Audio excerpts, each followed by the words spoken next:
ഗുരുവായൂരപ്പന് ഉത്രാട കാഴ്ചക്കുല സമർപ്പണമാണ് ഇന്ന്. രാവിലെ ശീവേലിക്ക് ശേഷമാണ് കാഴ്ചക്കുല സമർപ്പണം നടക്കുക. നൂറുകണക്കിന് ഭക്തർ കാഴ്ചക്കുലകളുമായി ക്ഷേത്രനടയിൽ എത്തിയിട്ടുണ്ട്. അവിടെ നിന്നും രാജു ഗുരുവായൂർ ചേരുന്നുണ്ട്. രാജു, എങ്ങനെയാണ് കണ്ണന് ഈ കാഴ്ചക്കുലയുമായി ഭക്തർ ഒട്ടേറെ എത്തുന്ന ഒരു ദിവസം കൂടിയാണ് ഇന്ന്. എങ്ങനെയാണ് ഉത്രാട കാഴ്ചക്കുല സമർപ്പണം അവിടെ നടന്നുകൊണ്ടിരിക്കുന്നത്?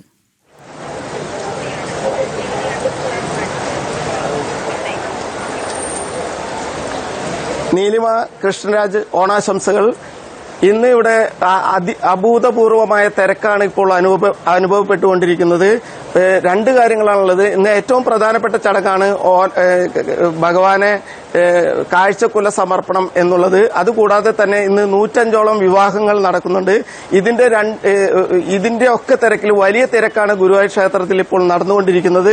ഇനി ഗുരുവായൂർ ക്ഷേത്രത്തിൽ ശീവേലിക്ക് ശേഷമാണ് ഈ ഉത്രാടക്കുല കാഴ്ചക്കുല സമർപ്പണം നടക്കുന്നത്. ഒട്ടേറെ ഭക്തർ വരിവരിയായി, നൂറുകണക്കിന് ഭക്തർ വരിവരിയായി കാഴ്ചക്കുലകളുമായി നിൽക്കുന്ന കാഴ്ചയാണ് നമുക്കിപ്പോൾ കാണാൻ കഴിയുന്നത്. അതോടൊപ്പം തന്നെ ഗുരുവായൂർ ക്ഷേത്രത്തിൽ കൊടിമരത്തിന് ചുവട്ടിലാണ്, സ്വർണ്ണ കൊടിമരത്തിന് ചുവട്ടിലാണ് കാഴ്ചക്കുലകൾ സമർപ്പണം നടത്തുന്നത്. ഇത്തരത്തിൽ സമർപ്പണം നടത്തുന്ന ഭക്തന്മാർ ഈ നാലമ്പലത്തിലേക്ക് പ്രവേശിക്കാനായിട്ട് അവർക്ക് അനുവാദമില്ല.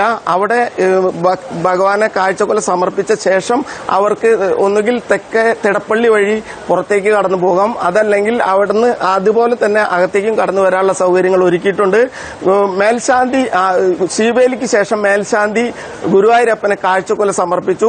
ആ സമർപ്പണത്തിന് ശേഷം വരുന്ന കാഴ്ചക്കുലകൾ മുഴുവനായിട്ട് ഭഗവാൻ ഈ ഒരു ഭാഗം ഭക്തർക്ക് പ്രസാദമായും അതുപോലെ തന്നെ മറ്റൊരു ഭാഗം വടക്കേ നടയിൽ ആനകളെ കൊണ്ടു നിർത്തിയിട്ടുണ്ട്. ആനയൂട്ടിനായിട്ടുള്ള ആനകളെ കൊണ്ടു നിർത്തിയിട്ടുണ്ട്. ഈ ആനകൾക്ക് ഭക്ഷണമായി നൽകും.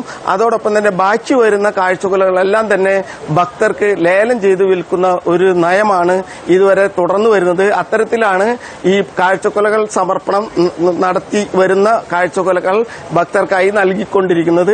ഗുരുവായൂരപ്പനെ ഒരു നോക്ക് കാണാനും അതുപോലെ തന്നെ ഗുരുവായൂരപ്പനെ കണ്ടു വണങ്ങി സായുജ്യം നേടാനുമായി ഒട്ടനവധി ഭക്തരാണ് ഇപ്പോൾ ഉത്രാട ദിവസവും ക്ഷേത്രത്തിൽ എത്തിക്കൊണ്ടിരിക്കുന്നത്. നാളെ തിരുവോണമാണ്. തിരുവോണ ദിവസത്തിലും ഇതുപോലെ തന്നെ ഓണപ്പുടവ സമർപ്പണമുണ്ട്. അതിനും ഇതുപോലെ തന്നെ ഭക്തർ ഏറെ ഉണ്ടാകും. അതുപോലെ ഓണസദ്യ.